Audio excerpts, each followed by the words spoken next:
കാണികളും ആവേശഭരിതരാകുന്നു. ആദ്യം ഇടത്ത് കലാശം, അതിനുശേഷം അടിച്ചു കലാശം, പിന്നെ തേക്കിൻകാട് മൈതാനത്തിലേക്ക് പ്രവേശിക്കുന്ന ചടങ്ങാണിത്.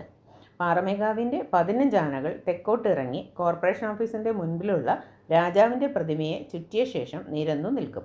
തിരുവാമ്പാടി വിഭാഗം തെക്കേ ഗോപുരത്തിലൂടെ ഇറങ്ങി പാറമേക്കാവ് വിഭാഗത്തിന് മുഖാമുഖം നിൽക്കുന്നതോടെ കുടമാറ്റം തുടങ്ങുകയായി. കുടമാറ്റം അതിമനോഹരമായ കാഴ്ചയാണ്. പാറമേക്കാവ് തിരുവാമ്പാടി ദേവിമാരുടെ കൂടിക്കാഴ്ചയാണ് കുടമാറ്റം എന്നറിയപ്പെടുന്നത്. മുഖാമുഖം നിൽക്കുന്ന പാറമേക്കാവ് തിരുവാമ്പാടി വിഭാഗങ്ങൾ തമ്മിൽ പ്രൗഢഗംഭീരമായ വർണ്ണക്കുടകൾ പരസ്പരം ഉയർത്തി കാണിച്ച് മത്സരിക്കുന്നതാണ് കുടമാറ്റമെന്ന് അറിയപ്പെടുന്നത്. ഓരോ കുട ഉയർത്തിയ ശേഷവും 3 പ്രാവശ്യം വെഞ്ചാമരവും ആലവട്ടവും ഉയർത്തിയ ശേഷമേ അടുത്ത കുട ഉയർത്തുകയുള്ളൂ. തിടമ്പു കയറ്റിയ ആനയുടെ കുട മറ്റു 14 ആനകൾക്ക് ഉയർത്തുന്ന കുടയേക്കാൾ വ്യത്യാസമുള്ളതായിരിക്കും. എല്ലാ വർഷവും വ്യത്യസ്തമായ കുടകൾ അവതരിപ്പിക്കാൻ 2 വിഭാഗക്കാരും ശ്രമിക്കാറുണ്ട്.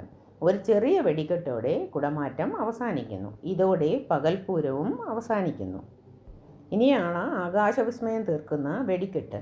പകൽ പുലരും മുൻപേ നടക്കുന്ന വെടിക്കെട്ടാണ് പൂരത്തിൻ്റെ മറ്റൊരു ആകർഷണം. വെളുപ്പിന് 3 മണിയോടെയാണ് ആകാശത്തിലെ ഈ മേളം തുടങ്ങുന്നത്.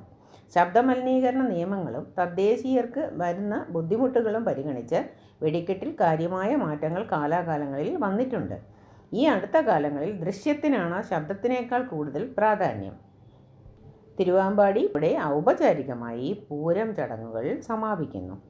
പാറമേക്കാവ്, തിരുവാമ്പാടി എന്നീ ക്ഷേത്രങ്ങളിലെ ഭഗവതിമാരുടെ മുഖാമുഖവും മറ്റു 8 ചെറുപൂരങ്ങളുടെ സംഗമവും വെടിക്കെട്ടും കുടമാറ്റവും ആവോളം ആവേശവും ആഹ്ലാദവും നിറയ്ക്കുന്ന പൂരം ഒരിക്കലെങ്കിലും കാണണമെന്ന് ആഗ്രഹിക്കാത്തവരായി ആരും ഉണ്ടാവില്ല. കേരളത്തിലെ ക്ഷേത്ര ആഘോഷങ്ങളുടെ അവസാന വാക്കാണ് തൃശ്ശൂർ പൂരം. ഇപ്രകാരമാണ് തൃശ്ശൂർ പൂരത്തിൻ്റെ ചടങ്ങുകൾ. ഏവർക്കും ഭഗവതിമാരുടെയും നമ്മുടെ ഗുരുവായൂരപ്പ ഭഗവാന്റെയും അനുഗ്രഹം ഉണ്ടാകട്ടെ എന്ന് പ്രാർത്ഥിക്കുന്നു. ഹരേ കൃഷ്ണ.